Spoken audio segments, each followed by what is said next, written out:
සුබ දවසක් කියලා පිළිගන්නවා මගේ යාළුවෝ හැමෝම DZ Tech YouTube නාලිකාවට. හරි. අද මම ඔයාලට කියලා දෙන්න යන්නේ WhatsApp එකේ two step verification සහ pass key එක දාගන්නේ කොහොමද කියලා. ඔයාලා මේ උඩ තියෙන dot තුන ඔබලා setting කියන එකට යන්න. setting කියන එකට ගියාට පස්සේ ඔයාලට මෙතන පේනවා උඩ account කියලා එකක් තියෙනවා. අන්න ඒක ඇතුළට යන්න.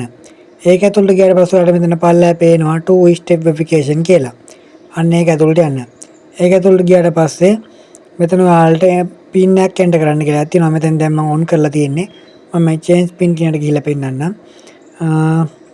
ඔයාලට මෙතනින් මේ පින් එක ඔයාලට කැමති පින් එකක් දෙපාරක් ටයිප් කරලා පින් එක දාගන්න පුළුවන්. ඊට පස්සේ ඔයාලට පුළුවන් මේ pass key කියන එකට ඇවිල්ලා මෙන්න මේ add pass key කියන එක දෙන්න. දෙනකොට මෙතනින් එනවා screen එකක්. මේ ඔයාලගේ phone එකේ තියෙන fingerprint එක හෝ නැත්නම් ඔයාලට පින් එකක් මෙතනින් දෙන්න පුළුවන්. මේක phone එකේ privacy එකක් ඉඳලා record වෙන්නේ නැහැ. ඉතින් ඔයාලට පුළුවන් එතනින් ඔයාලට කැමති පින් එකක් හෝ ඔයාලගේ fingerprint එක දීලා pass key එක තියාගන්න.